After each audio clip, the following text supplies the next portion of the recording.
से बाहर मुझे क्यों भेजा गया वो तो मैं नहीं जानता। वो तो आपको बहुत बड़ी खबर होगी कि क्यों मुझे गुजरात बाहर भेजा गया है, या फिर मैं गुजरात से सही सलामत वापस आ सकता हूँ।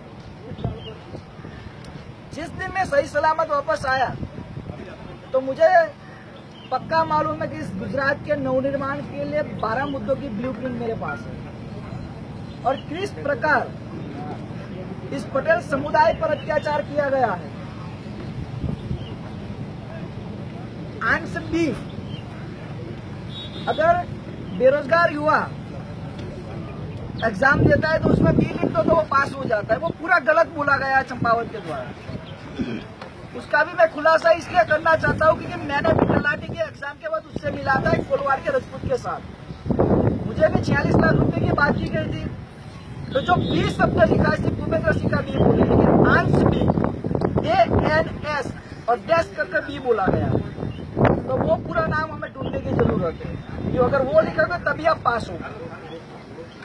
गलत बात पटेल समाज के साथ ये हो गई कि हम सिर्फ रोजगार के लिए यानी कि नौकरी में और शिक्षा में अपना हक मांगते हैं। आज समुदाय पर अत्याचार किया, 14 बच्चे को आपने शहीद कर दिए, 10 बच्चों पर आपने देशद्रोह का केस लगा दिया। जाकिर हुसैन बड़ी बड़ी बातें करता है, कश्मीर में खीण में बड़े बड़े अत्याचार होते तो उन पर देशद्रोह के केस नहीं लगते।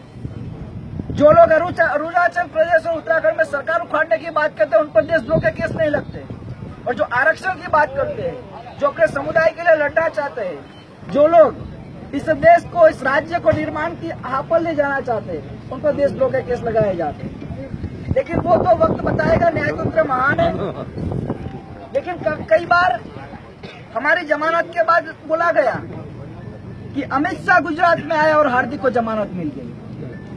अगर यही सही है तो मुझे तो ये लगता है कि न्यायतंत्र पूरी तरह से स्वतंत्र नहीं है।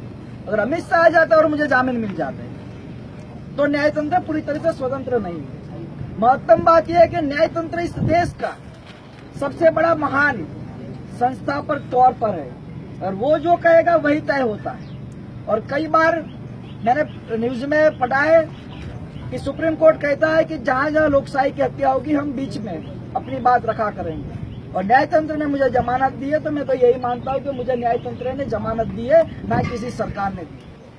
और न्यायतंत्र ने मुझे जो जमानत दी है उससे मैं तो ये सकता है पूरी तरह से कहता हूं कि ये सत्यमेव जयते है, और ये सत्यमेव जयते से इस देश के युवाओं पर ये तो हो गया है फैसला कि न्यायतंत्र पूरी तरह से स्वतंत्र है।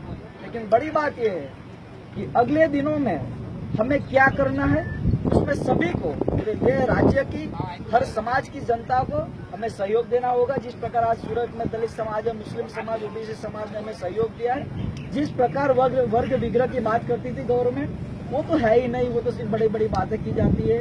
हमें ओबीसी समाज के, दलित समाज के सब लोगों के लेटर आते हैं कि आपकी लड़ाई सही है।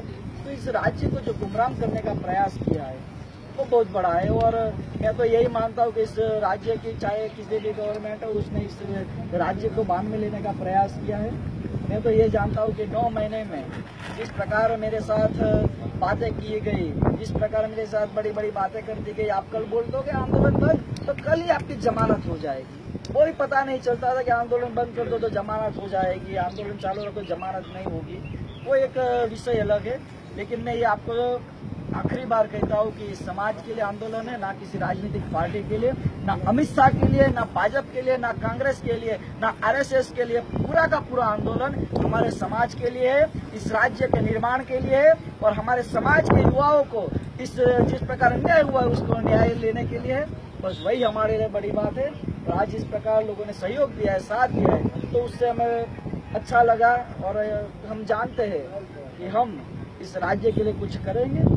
और भी बड़ी बड़ी बातें होती है क्योंकि मैं गांव से आता हूँ, मैं किसान का बेटा हूँ, मुझे अच्छी अच्छी बातें नहीं आती, मैं कोई राजनीतिक नहीं हूँ। क्योंकि मुझे अच्छी अच्छी बातें आती बोलना तो मैं जेल में होता ही नहीं, क्योंकि ये लोग तो बोलते हैं परिपक्व नहीं, ऐसा है वैसा है। मैं गाँव में ये गांव से आया हुआ लड़का हूँ और गांव के लोग कैसी भाषा बोलते हैं वो तो आप सब जानते हैं। और उसी से क्योंकि अगर सच कोई किसी को बताएंगे तो उसको कड़वा लगता है। उसी प्रकार ये जो 182 लोग बैठे हैं ना वो विधानसभा में, वो साले बेवकूफ बन गए। पता ही नहीं चलता है कि उसको हमारी बात समझ में नहीं आती। 1 साल से ये कर रहे हैं। वो हरियाणा में उन्हीं की गवर्नमेंट है, उनको सहयोग दिया गया और पूरी तरह से लॉलीपॉप ही दिलाते जा रहे हैं।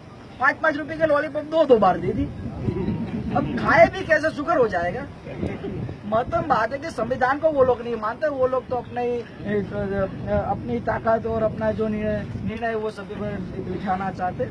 मुझे ये लगता है उनके इस एबीसी के मामले पर कि ये लोग देश से आरक्षण हटाना चाहते हैं। धन्यवाद। हार्दिक भाई।